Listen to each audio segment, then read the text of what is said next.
What's good, everybody, and welcome back to the archives. Today's very chill.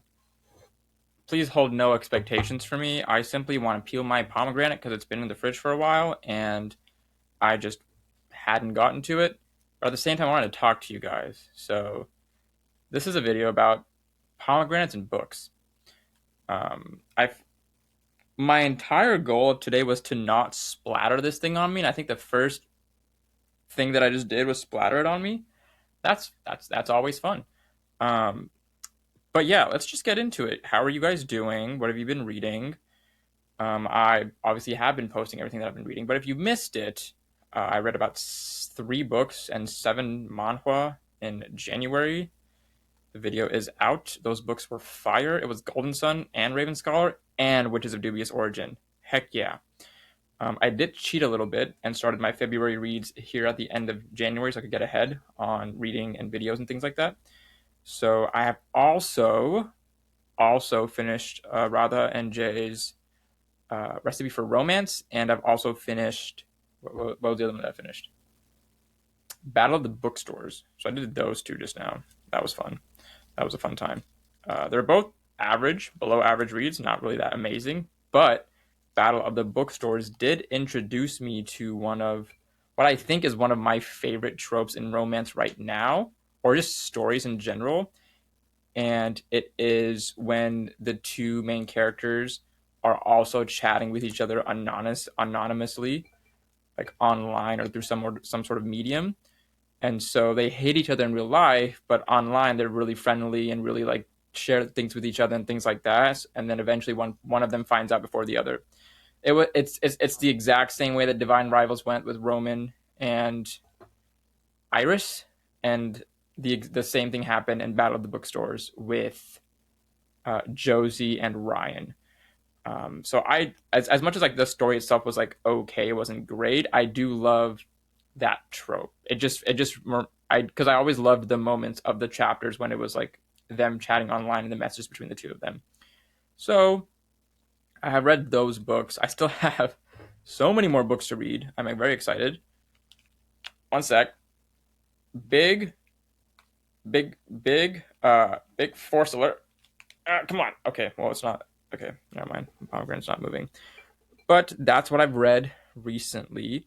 But I didn't want to just talk about what I've been reading. I kind of wanted to talk in general about some things. But the first thing I wanted to say, which I didn't even plan to when I was thinking about this video, is this morning I woke up to 1,000 subscribers on YouTube. Thank you guys so much, so much for hitting the subscribe button. I started this account in 2022. February or something like that of 2022 is when I started this account or this channel. And I've tried a plethora, myriad different ways to um, get views, make videos, find a system. Last year I tried to make a video every single week. It was difficult, and nothing really stuck.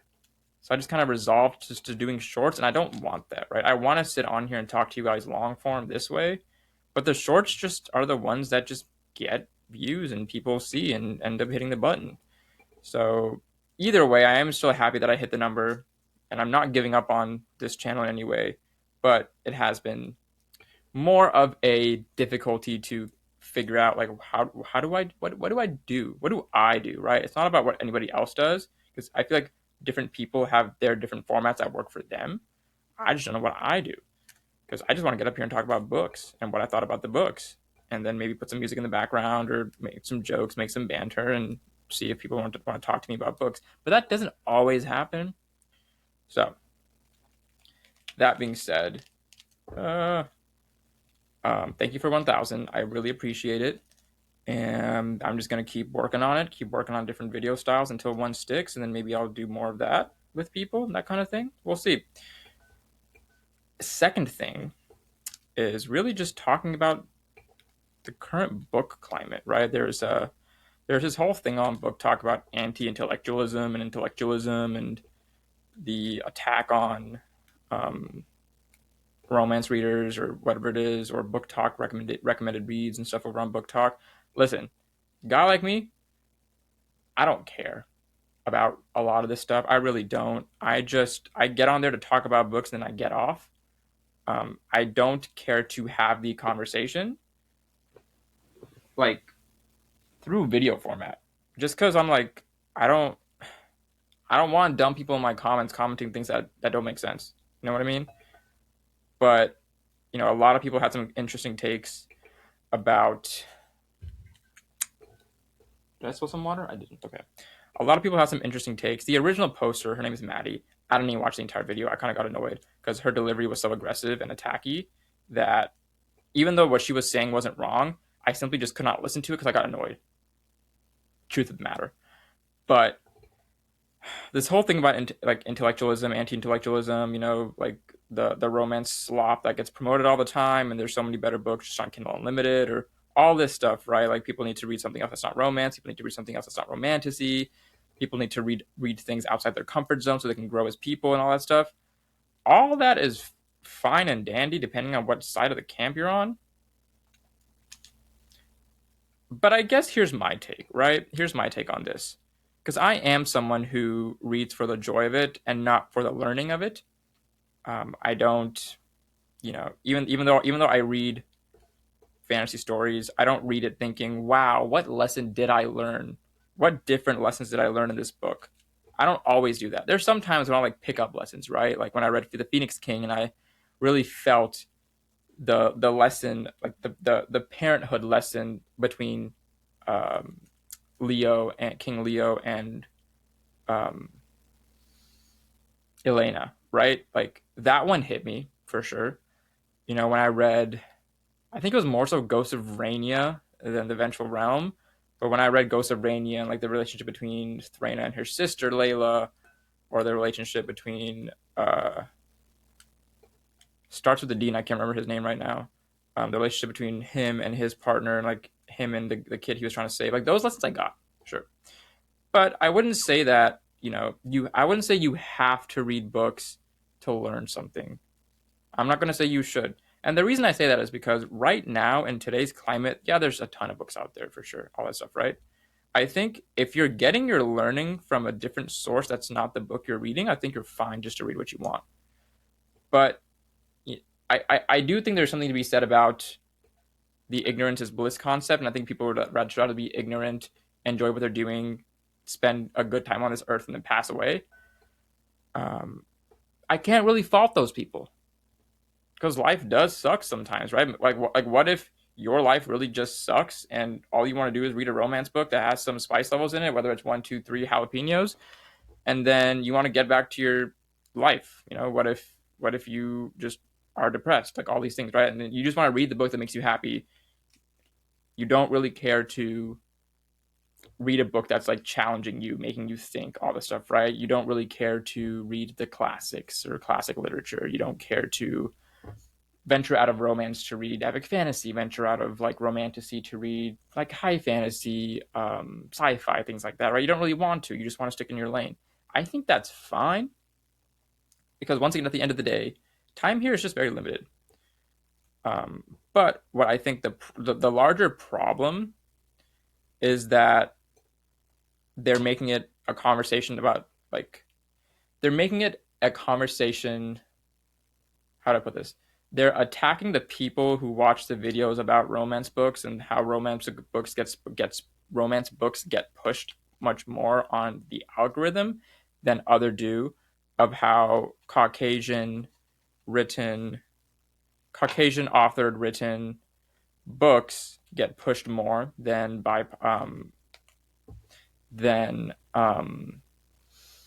like non-Caucasian people, like people of color written books. Certain themes get pushed more, right? Depending on how smutty it is, depending on how like iconic it is, all that stuff. The popular books always get pushed. The less popular books, just if you can't like get your way in doing what the popular books do, it's hard to get your thing out there, like in terms of virality, right?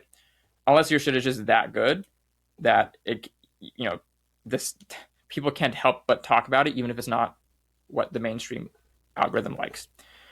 So there's also that question, right? Of who's at fault there.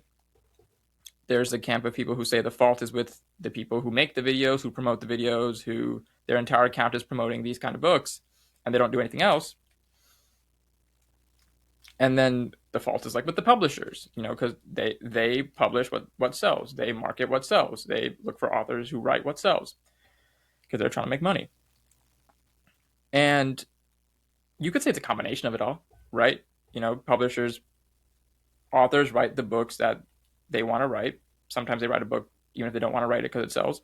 The publishers will pick up and market the books that they think will sell, which will be the books that they can market well. And the books that they can market well are the ones that the algorithm is going to pick up. The algorithm is going to pick up the books that everybody watches. Everybody watches the books that that are familiar to them. Romance. I did see something interesting previously that was like, Book Talk was really started off like the back of a lot of like women who were reading at the time, or in general, like romance books, romantasy, that kind of stuff. There's a place that talk about this kind of things. That's kind of how it started and how it picked up. And then, over time, you have the inclusion of like other people into Book Talk, celebrities like referencing Book Talk, people like always talking about like the Book Talk tables on um, in bookstores. Book Talk really saved brick and mortar stores. A couple of my friends who started reading, like I'll ask them where to get the recommendations. They're like, "Oh, just Book Talk." I'm like, "Ah," and I say "ah" because then I kind of know the demographic, or not the demographic, but the I kind of know the type of book that they're going to read if they're getting the recommendation off of Book Talk, because I can't imagine any recommendation video that they put into the search bar in TikTok of like book recommendations or sci-fi book recommendations or fantasy book recommendations. I can't imagine they're getting anything else but the big ones, right? I can't imagine they're going to get my video talking about the Frith Chronicles. I can't imagine they're going to get Tim's video talking about like Eventual Realm, Ghost of Rainia. I can't imagine they may, but I can't imagine they're going to get Aparna's video about what's it called? Aparna's video about the Phoenix King, right? I can't imagine they're going to get those. So like it's kind of like, you know, algorithm pushes what it pushes, publishers market what they want to market, and if you're a content creator, depending on if you're trying to make money or not, you're going to talk about the books that will get the most engagement, get the most views, and therefore get more money in your pocket. That's just how it is. I don't think that this is necessarily a conversation about. I don't think like there's not one party at fault, and I think there's a lot of people trying to make fault of whoever they can. And there's a lot of frustration out there, rightfully so, right? If you're an author and you're trying to market your book, you have to market on TikTok. That's where and Bookstagram, but mostly TikTok. Like that's where your audience is going to be. But no one's going to put like if you can't get anybody to put your book in their big recommendations list, it's going to be a lot of work for you to get your stuff out there. If your publisher doesn't want to use their money to like market your book the way you think it should, then it's all on you, right? And if you're self-published, that's even harder, right? Because you have to do everything yourself. one of my friends on there, when I was releasing my 2026 book list, which has like 70 books on it, by the way. If you haven't watched that video, there's like 68 books on my 2026 TBR, and a week later I added like 10 or 12 more. So there's a lot of books I'm planning to read this year, and manhwa and manga. But the she messaged me a little bit after my TBR video like was posted, and she was like, "What do I have to do to get you to read my book?" And I was like, "You don't have to do anything. I'll read it." A lot of the times it's just like it just didn't occur to my mind to read yours this year. But if you would like me to read your book, yo, send it. I'll read your book, right? Because you're a homie, and I'm gonna prioritize reading your book over reading somebody else's book that's not a homie. Really, I was thinking about it the past couple of weeks. Like, what is my goal with my content, right? What really is my goal with this stuff? Do I just want views? Do I just want like followers? Do I just want the number to go up? All that stuff. And while all that stuff is nice, and I do work a lot to make sure that number does go up because of what I'm about to say, but at the end of the day, I really do just want to show people how many great books are out there that they're just not going to find online in these big recommendation algorithm like videos. Like, here's 50 recommendations of books, but they're all going to be the same from list to list to list. Like, how many times have you How many times have you seen Brandon Sanderson on somebody's recommendation list?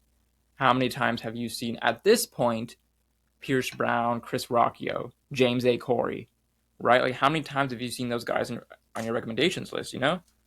And I'm not saying there's anything against those books. They're really, like, I'm reading Red Rising. It's fire. It's not like it doesn't deserve to be there. I'm just thinking that, like, there's so many books out there that you're just not going to know because creators aren't incentivized to show you those books. What they're going to do is they're going to start their account talking about the most popular books, right? Any popular account, depending on if they're trying to do fantasy, sci-fi, romance, or romantasy, or historical fiction, whatever it is, right? Shout out Josh. Yo, fucking love Josh's account. Um, they're going to pull up the most popular books and going to say, "Hey, I'm reading this book because you guys have already read it," which means that if I read this book, you're interested in what I have to say about it because you've already read it. What they're not going to do is, "Hey, I know you haven't heard of this book, but I'm reading this book that you've never heard of. Follow me for what I think about it." Most of the time, it doesn't work. It just doesn't because you haven't proved that they can trust your recommendations depending on like income. Like you haven't proved that with a book that they have read, they can trust your thoughts, opinions, and ideas about a book, right? Like, um, me reading Red Rising has caused people had caused people to find me. Me reading Dungeon Crawler Carl had caused people to find me, and then some of them actually stayed and kept engaging. And that's just kind of how the game works, right? And so I think at the end of the day, it's less of an anti-intellectual like intellectualism thing, but it's also like, dude, if you're just really mad at a game that doesn't play quote unquote fair, but it's capitalism. It's not supposed to play fair. Um, but you're not mad at a person, right? Like I think people need to understand you're not mad at the person. You're mad at the game. And if you're mad at the game, I'm sorry. Either you work really hard to change the game, like a lot of us do. A lot of us promote a lot of non-popular, like trending books, but a lot of us don't, right? Like me personally, I do try to mix my like uh I try to have a healthy mix of books that are traditionally published that people talk about a lot that are good and stuff. But holy crap, I will read that Kindle Unlimited. I will read so many Kindle Unlimited books that just like I could be just scrolling on Amazon and it'll give me like recommended reads based on your reads, and it's Kindle Unlimited, self-published. I'm reading it straight up. That's how I found Frith Chronicles, right? That's how I found Cradle. Well, Cradle somebody recommended to me like online, but I never gave it any time of day, and it just happened to be like recommended to me on like Amazon recommended books, and I said I'll just read book one. That's how I find these books, right? Because I love at this stage in life, I love doing what other people don't. Does that make sense? I'm creating YouTube content that everybody does now. Let's not talk about that. But I like reading what other people don't because this is probably more of a commentary on my own personality than it is anything else. But if you can get the answer from somebody else about a question, why do I need to know the answer to that question for you? Right? If I if you want to know if Mistborn is good by Brandon Sanderson, I promise you there are 500,000 other people out there who could give you that answer. That's not me. But you know how many people out there can give you the answer about how good Frith Chronicles is, or how good Astro Academy is, or how good Eventual Realm is, or how good Cradle is? You're not going to find the same amount of people. Maybe with Cradle, but you're not going to find the same people. So that's the people that I want to talk to, or talk about, right? I want to give you answers to questions that you haven't thought of yet. I want to bring you books that you haven't thought of yet, right? Um, but I completely get that um, that's just not how the game works, right? The game is read what other people have read, get them on your side, and then be like, yo, I know you liked this book and it's really popular, but here's this less popular book by this indie author that I think is so fire. hey, 100,000 people who follow me, yo, try this out. Things like that, right? That part I get. I think that's just been hard for me to do. Regardless, no, I'm already done. No, I got so sidetracked. No, um, that was a book talk thing that's been going on. The recent changes on TikTok in terms of the U.S. takeover has really shafted TikTok's algorithm and its desire, like people wanting to actually use it, which is kind of unfortunate. Um, so that's the thing that's happened. The ownership of TikTok US had transferred over to the actual US company shareholder that is a group of companies who are overseeing it. And whatever change they implemented over the weekend, like one tanked everybody's viewership, or at least everybody's perceived viewership on their own apps and dashboards. And then they have some like new terms of service type of things that people don't like in terms of AI and copyright and intellectual property. So that also happened. I made some really good friends on Book Talk this year, though. Real talk. I do want to give a shout out to all the people that I've met on Book Talk this like in 2025 that had made it so much more fun to be on Book Talk. One second, I'm gonna try this real quick. Oh yeah. Oh, that hits the spot. That hits the spot. I call pomegranates rubies of nature. They're the rubies of nature because look how nice and red they are. See that? They're so nice. Um, Darius Reeds, love that motherfucker. I really do love that motherfucker. He is like,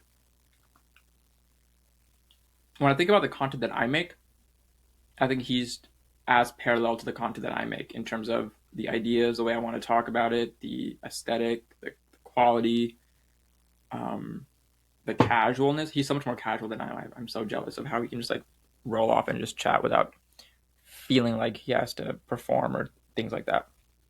He's so good at what he does. Um, Book Baba, really do appreciate him, not just for the book content, but he's really not afraid to give people like shit or respond back and clap back to people who start saying ignorant stuff in his comments or in other people's comments. Like he will be in other people's videos in the comment. If you see some dumb stuff, he'll respond to it with the video. And I appreciate him for that. I really do. Those two guys have been like my personal pillars in the book talk space right now. I've been watching a lot more of Mainzy recently. I do fuck with Mainzy. His quality and his videos and his consistency. It feels exactly like what I imagine I'm doing. Consistent, quality, and just trying to talk about books. He does talk about a couple of the same books that the entire time, just because as he's reading more, he's going to talk about more. But I never have a bad time on Mainzy, you know? Um, Josh Reeds is really good. I think he's taken his account into more a historical fiction niche.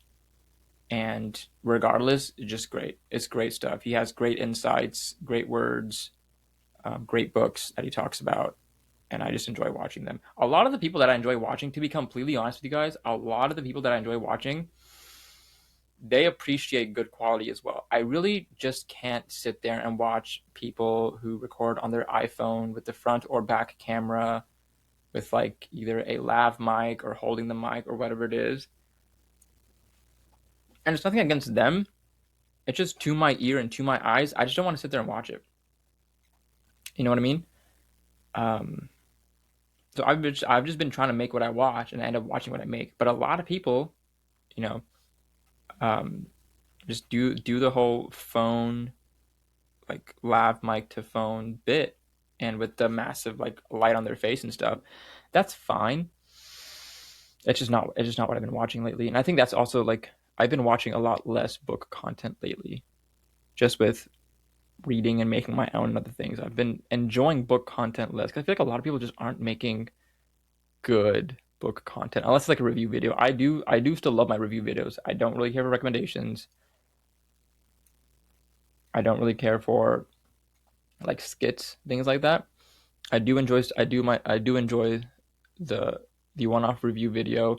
Any video that Baba and Darius post, I watch it 100%. Um, but yeah, I haven't really been like in tune with people as I would like. I'm thinking about reading not Divine Rivals, book two of Divine Rivals. Actually, it's called Ruthless Vows. I'm thinking of reading that next. But to be honest with you, with how good Divine Rivals was, I I'm disappointed in the route that Ruthless Vows went because I read the beginning of it, then I just stopped reading it last year. And the whole reason I did was it has one of the tropes that I don't like, and it's like memory loss trope. I was like, that's so gross, disgusting, um, so annoying. So I hope I can still read it. I don't think it's gonna be a 5-star read. I can tell you right now with how Divine Rivals went and what I read of Ruthless Vows at the beginning before I stopped it. I don't think it's gonna be a 5-star for me, which is gonna be really disappointing.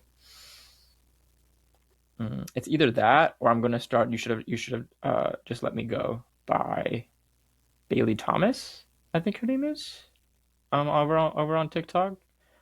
She's somebody who reached out and said, "Hey, you're reading romance books. I write romance books. You want to read this one?" I was like, "Sure." So I'm gonna scoop it up and read it this month. Um, so I'm still looking for another romance rec from Book Talk that I'd want to read. If I don't find any like decent ones, I might just ask. Um, fuck, bro. Why am I Laura? Also, Laura turns the page. Love her shit. Love her shit. She's so good. She's so fun. Might ask Laura for a romance rec. Yeah. What else has been going on with you guys? What has been going on with me actually?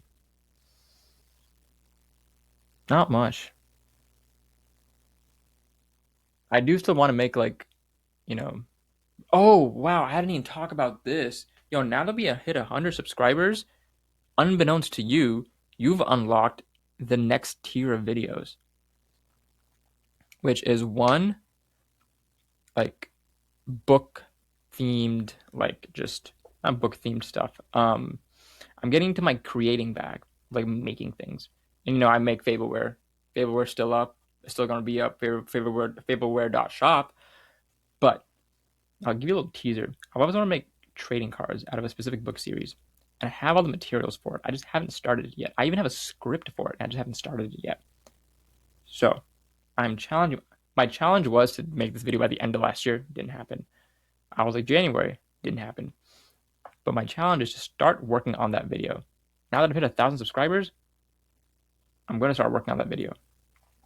And make that thing for you guys. I want to make like a very well edited, produced video. I'm gonna have to do it all myself, obviously, but it's my first time attempting something like this, I think. And so it'll be a bit rough around the edges, but I think at least if I can get through this one, the anxiety about doing videos like this hopefully will decrease over time. I think what's gonna kill it for me is if I put all this work in, post it, and it's gonna do the exact same as every other video that I have, which is zilch, then I'm gonna be pretty dejected and just not know what to do from there. At that point, I might just not upload any long form videos to this account, only keep it as shorts and make another channel that's only long form and no short form because I don't know if that messes with it or not, but this account just might be dead. I don't know. This channel just might be dead. Who knows? So that's one type of video. The second type of video is author interviews. Because here's the thing, right? I run a podcast. It's called the End Goal Podcast. And over there, I talk to people and ask them about their lives because I'm really interested about having conversations with people. And I'd avoided calling authors on there because I wanted to do authors on this channel. But if I do the previous style of video that I was talking about, I don't want to mix styles because of YouTube's algorithm and stuff. But now that we've unlocked 1,000 subscribers on this channel, I can now go and just start messaging my author friends to come on the podcast. If you're an author friend of mine, yo, can you come on my podcast? I would love to talk to you. Not just about your book, but also about your life. I would love to talk to you. Please. I'm going to start messaging people. But message me too if you want to come on the podcast. Like, you don't have to wait for me to message you. If you want to talk, come on the podcast. I would love to talk to you. Please. I'm begging you. That's the second type of video. The third type of video is kind of similar to the first one, but what I've really always wanted to do is go to local bookstores around my area and do like a video, like not a video essay on them, but like do a video on the bookstore. like talk to the owners, get some information about the local bookstores, take like little videos of the place. I would also buy books from them as well. And every single one that I have done, I've already bought books from. So it's not like I'm going there just to make content. But I really want to make content about. I really want to make content about these smaller indie-owned bookstores or small business bookstores. I love all four of the ones that are around me right now. There's a fifth one like an hour and a half away, but I really, really want to do that. I think that'd be an amazing one piece of content to talk about in general. You know, the struggles that they face, what they enjoy about owning a bookstore, why do they start the bookstore, what do they hope to achieve by keeping it up, and like what the theme of their bookstore is, what do they try to accomplish by it, things like that.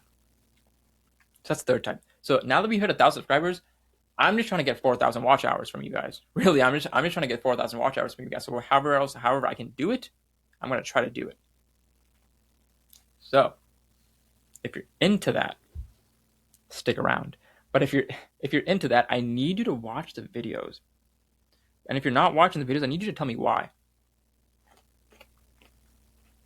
This is a two-way street. If I make the videos and you don't watch, I have no reason to make videos. If you don't like the videos that I make, how can I improve them? Because I feel like most of the time, I am just being me, to be honest. But it just doesn't do anything, go anywhere, do whatever. You know what I mean? So let me know. I want to keep doing stuff like this. And I need to figure out how. I need your help. Shake on it. Cool. I'm going to get out of here now. It was good talking to you guys. Good catching up. Oh my God, we've been talking for 30 minutes? Wow. I thought it was much longer. If you haven't already, go to your local store, get a pomegranate. It's great. Love pomegranates. I did get a little bit of pomegranate juice on my pants, but a tiny speck. And I specifically wore a dark shirt, so I couldn't see if I spilled any on this. Pomegranates, amazing.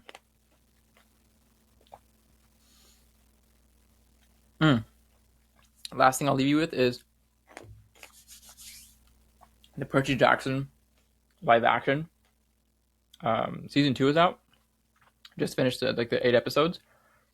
Great season. I think the season was better than the book, but you guys haven't gotten episodes 5 or 6 through 8. I think 5 went up last week. So if you're interested in watching the show and you don't want to pay for Disney Plus and you like my personality, head over to the Patreon.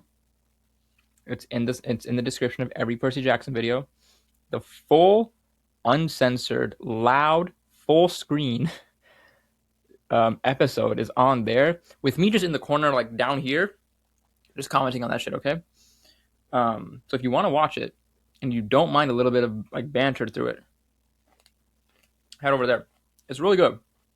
That's all I'm gonna say. It's really good. I will make a video at the end of it talking about the entire season in total and what I thought about it. But I will say, it was very good. I was very happy with it. Now, I'm gonna say goodbye. Catch you guys later. I'm still making content, obviously. TikTok, Instagram, YouTube Shorts, YouTube long form. Catch you guys next time. Take it easy. Keep reading. If you have any questions about books, let me know. DM me. If you need a recommendation, I always got you. And I will see you guys later.